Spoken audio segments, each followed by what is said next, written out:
Glad to have you join us on this awesome episode of Creative Lounge. My name is Ahmed Mohamed Bello. During the days of the European Enlightenment, the Salon was a gathering of knowledgeable individuals who conversed about literature, philosophy, and other related subjects. Here in Abuja, a wonderful woman took it upon herself, after being inspired by the perspective of creative minds, to start up the Salon. She goes by the name Hawa Bonaji Bajumo. You're welcome to Creative Lounge. Thank you very much for having me, the Duke of Abuja. It's nice to have you here. Tell us about yourself. Just a little background. Okay, a little background. Like one of my friends would say, Hawa wears many hats, so I'll try to keep it short. As you know, my name is Hawa, and I studied international relations. I schooled in American University of Nigeria.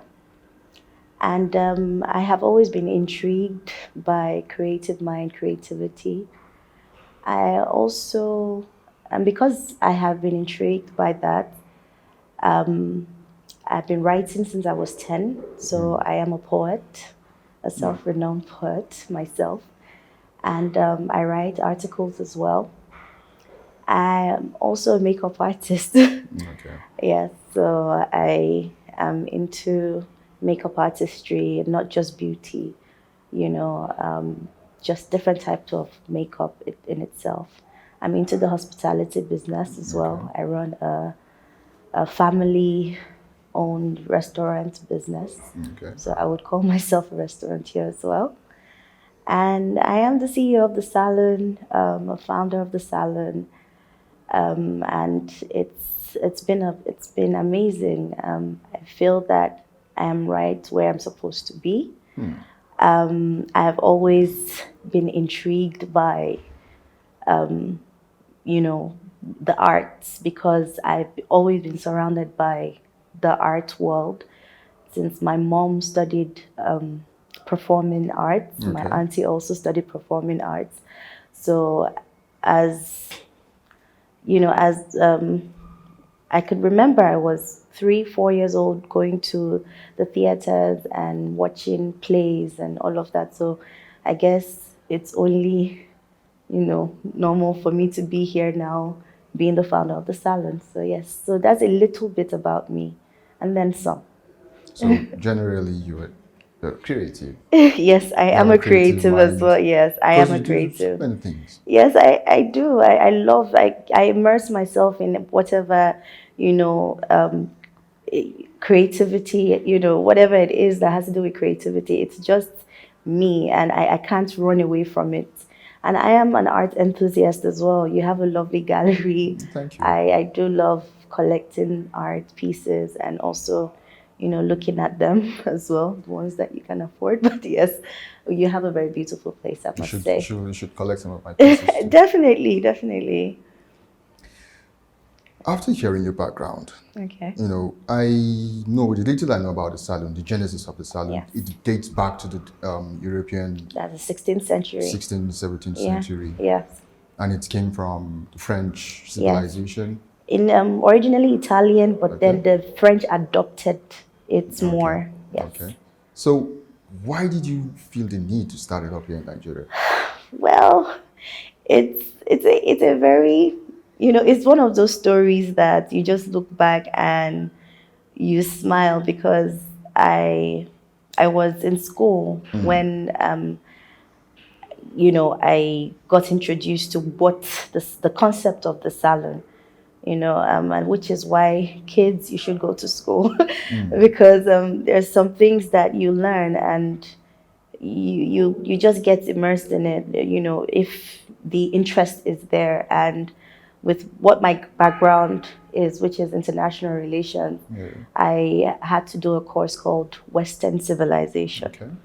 And on doing the course, and we had a very, very intellectual lecturer as a course teacher, and we really went deep into it. back dated to like even the 12th, 11th to 12th century, and how a lot of things came about. And so when we were talking about the 16th century in Europe, obviously, you talk about the Industrial Revolution and whatnot. I did know a little bit about that from school, when we studied history, but I didn't really know much about it. And when we went deep into it, I got introduced to the Salon. Okay. And, it has been said, popularly known, that the Salon has been one of the things that sort of sparked up the French Revolution, and it was very interesting. I was like, wow, okay, what is this Salon about? And when I read about it, and when I read about what the Salon is and how it was created, I just thought to myself, all my life I have been living in the Salon in a way, like, because of what I initially told you about my background. I could remember as far back as when I was 6 years old, and I'm in the living room with my parents and my uncles and my aunties, and they're talking about knowledge sharing, talking about having intellectual conversations. So I'm like, Nigeria itself is like a ball of Salon itself in a way, because we do like to talk. But what the Salon, why it really geared me towards really starting it or wanting to be a part of it, was that it sparked a change. And that was really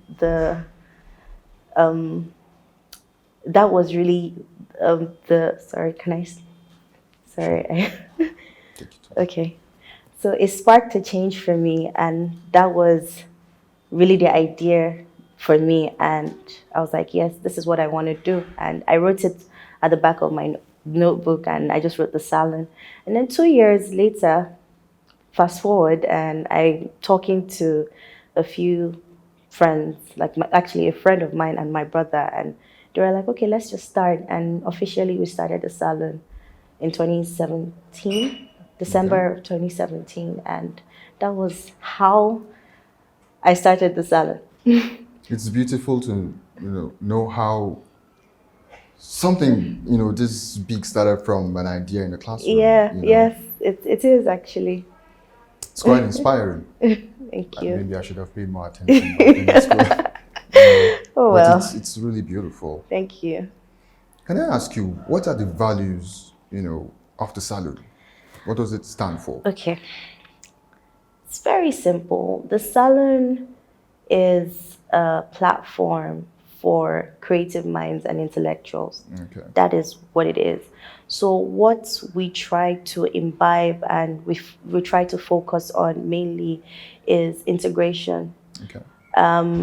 We try to also focus on knowledge sharing, as education, and also emancipation, and then meaning emancipation of the mind. Okay. And even the soul, really, because one of the passion behind it, if for me personally, was that I was always driving this narrative of, we are in Nigeria, we're very different. We come from different backgrounds, we come from different cultures, different religions, different way of life. We are so blessed in that differences, for lack of a better word. But at the same time, I feel that this is where we have a problem. Okay. So it's like a blessing and a curse. So what normally happens is, because we're so different, we forget that in our differences we're actually kind of the same as well, because we want the same things. Okay. Inherently we do. And we forget that because we're so emotionally bound to what we represent and where we come from, that we forget that we are Nigerian first. So that narrative, I really wanted to drive it. So when anybody comes to the Salon, I tell them, drop whoever you are, wherever you're from. It is not that you are, yes, be proud of who you are, but at the same time, drop it. Like, don't use that to judge, someone, or let somebody use that to judge you. Look at that person first. Know who that person is. Know where they're coming from. And what we get a lot at the salon is people tend to say, oh, wow, even there was an atheist that came for the salon a couple of times, and they were able to relate. People of maybe very strict religious background were able to, like, they became best friends. And maybe on a normal day, when you meet this person, whoever you are, you wouldn't even think to want to even know much about the person, because you feel your differences are too much. You wouldn't even want to comprehend, of, the faith of that person, or why they believe in what they believe, or why they're who they are. But the salon creates that space of just knowing who this person is first, and what they want and what they are. And we actually find out that we're not that different. So yes. Well, I could relate to that. Yeah. I think I've attended the salon once, and Yeah. I saw people from different walks of life, different Yes. age groups, different religion, different tribes, talking about one thing, and it was relatable. Yes. Everyone had this understanding. Yes. It's a beautiful thing. But how does one become a member of the salon? Not everybody understands your vision behind something, or where you're going. Sometimes you have to show them. And in starting the salon, I was a bit hesitant with getting it out there, because I was it was my baby, so I was very protective of it, and I was very intentional about it. So I really wanted to keep it very close. I wanted it to be very close knit, which it still is in a way, because to be a part of the salon is not just, it's for everybody, but it's not for anybody. You understand? In the sense that you have to key into the vision of the salon. You have to key into the mindset and the drive behind what the salon, or why the salon is there. And once you understand that, you are an automatic member. Why I say this as an automatic member is, once you know what it is, you will just continue coming, because you would always look forward to the different sessions and the upcoming sessions, because there's always something to get from it, out of it. So you would have to have you need to have attended at least 3 sessions of the salon. Okay. And then there's a fee you have to pay as well, a membership fee. And after 3 sessions, you're an automatic member. And obviously, you have to be consistent about it. It's very simple. Find the salon, find us, come if you like it. You continue coming, pay your membership fee, and you're a member. So that's. So basically, I could call you a curator of minds. Well, that raises another question. Okay. What are the criteria for bringing people together? Do you need to be a creative person to be a member of the salon, or you're just an enthusiast?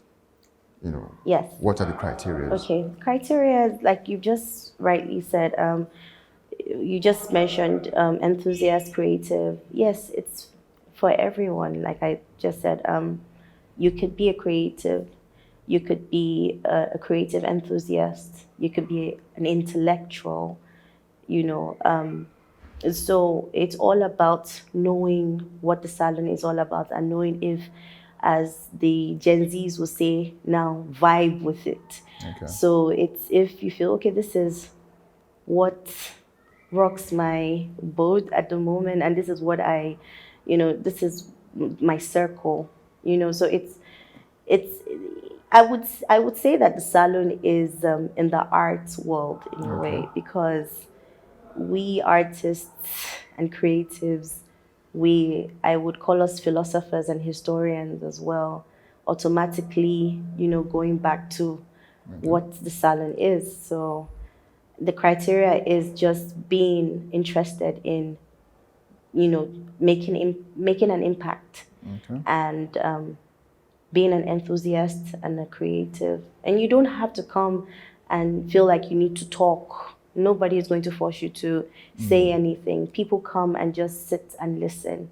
So yes, those are the criteria. It's not so difficult, really. You're not going to Harvard. This is a space to discuss. It's what you call discuss, between different people, and of different variations. So you've been running this program for some years now. Yes, You've met different kind of creatives, different kind of correct. Yes, creative minds. yes. You understand the perspective of the mind. Well, yes. I would like to ask you, what does it mean to be a creative mind? What does it mean? I would ask the same question, because you're a curator yourself. But as this question is directed at me, I would not say I completely understand, the creative mind. I am still in search, and I'm still, understanding the creative mind as I go. Creative people in general, and I would include myself, I feel are very sensitive people. Sensitive, I would not say sensitive, meaning we're very in tune.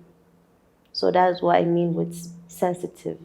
We're very in tune with our environment. We're very in tune with every single thing around us, because as creative minds, we see everything as as art, as what can spring up to be beautiful or even ugly or whatever.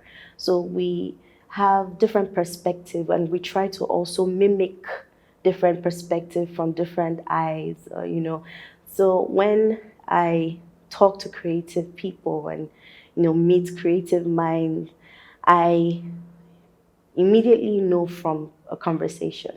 Okay. From a conversation, from it also could be circle of friends, because that's the thing with a tribe or a community. Once you meet one creative mind or creative person, you meet another, and then you meet another, and that's basically how the creative world works, and every sort of community, as a whole works. So that is how I can tell when I meet a creative mind. And I do love meeting different kinds of creative minds. They're very interesting people, I must say. We'll go on a short break. When we come back, you tell me if I'm a creative mind. We'll be right back.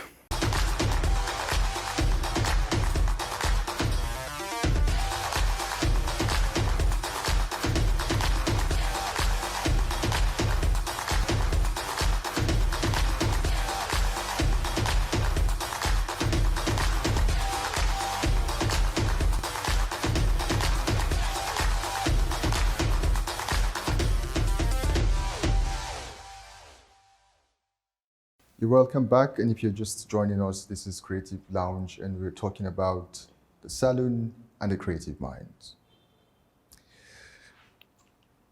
A while ago, you were talking about how you know when you see a creative mind is when you talk, Yes. when you have a conversation with a person. Yeah. How does one know he's a creative mind? Like for me now, take for example that I am not into art. I feel like, I don't know if I'm creative or not. How do I know? What are those things I should see in myself, those qualities I should... But you are into art. No, take for example, I'm Yes, not. I do understand. Okay, well, I have had a few people come into the salon, and they don't necessarily identify themselves as creatives or creative minds, but what they find out is that they are also interested. Okay. So with being a creative mind or being a creative, I personally believe that anybody can be a creative, right? Okay. It's just all boils down to interest. So I would say number one is the interest for it. So anything at all in this life that you pick a little bit of interest for, it means that there is a possibility. So I would say that's the first thing. Okay. So for you to say you are a creative, you're interested in something to do with creativity. There's something there, right?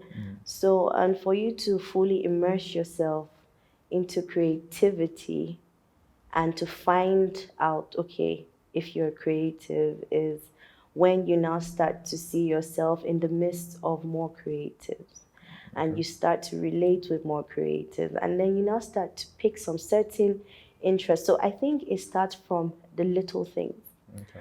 And by the time you know it, you're being referred to as a creative. In fact, I would, for my own, speaking for myself, I would not have referred to myself as a creative at all. I think it was people, friends that now, started calling my attention to it, that you are a creative.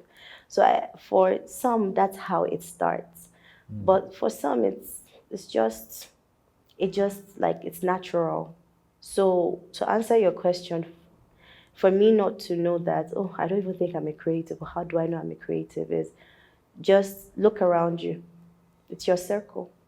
Look around you and ask yourself, what are your interests? What sparks your interest? You would know. So would you say that creativity or having a creative mind and being talented are the same? This is a very interesting question, Ahmed. So I would ask, I'm not asking you, I'm the one being interviewed, but what is talent really? If you look at it, what do we define as talent? And there are a lot of people that they term themselves as creatives. They are sure they're creatives. And there are some people that they just do it for the fun or for the hobby. Okay. And they kind of identify a little bit as creatives as well. And they have beautiful works out there. And the thing with creativity is it's very, people may like, some people would like it, some people won't. Okay. Right? So if we set a standard and be like, okay, that person is talented. The person painted some really nice oil painting, and that is talent. But there are a lot of other oil paintings out there. So I personally wouldn't compare or qualify creative and talent. Yes, you can be creative and be talented, but I feel like creativity shouldn't be subjected to talent, because it's all about expressions of the mind, and it's relative. So I'm very passionate about just expressions, and just somebody expressing themselves, and I feel that's enough. And if I see a very good work and I feel like, okay, this catches my eye and I love it, fair enough. And I feel that's the beauty of art. You're into the art world. Somebody has, just painted like a dot on paper, and they've sold it for God knows how I much. know, And right? that is, to some people, talent, and that is art. Yeah. And some people feel that's bizarre, but that is expression. Some people have obviously capitalized on it in the negative way. Every single thing, every good thing in this life has its negative aspect to it as well. But once you know art, and once you have the eye for creativity and art, you see it and it's there. So I wouldn't qualify or quantify talent and creativity. Okay. So Yeah. creativity is basically, the ability to imagine and to express. Yes. Okay. So as a curator of mind, and for someone who understands the perspective, I make emphasis on that, based on my experience at the salon. Yes. what do creatives have in common? I'm going to go back to my last few points that I made, Okay. and that's very important because that's my answer. I feel one of the commonalities for creatives is sensitivity. Okay. Creatives are very aware. It's awareness, they are very relentless and they're passionate. So, creative minds are passionate and they're sensitive, they're aware. So, I think that is like the most common attribute to creatives. Having met a few, I wouldn't say a lot because I'm still learning. I'm still a baby in the creative world, I think. So I haven't met a couple of creative minds. I feel like it's the passion for me. It's the passion, is the drive, and it's the awareness. That is what I have observed. You just heard she said, be aware, make connections, curious. If you're not curious, then you're not doing anything. You're open-minded. When you're open-minded, you get to ask questions, and those questions unlocks the creativity in you. This is what we call it today on Creative Lounge. I remain Ahmed Mohammed Bello, the favorite Deacon, the favorite show. See you same time next week.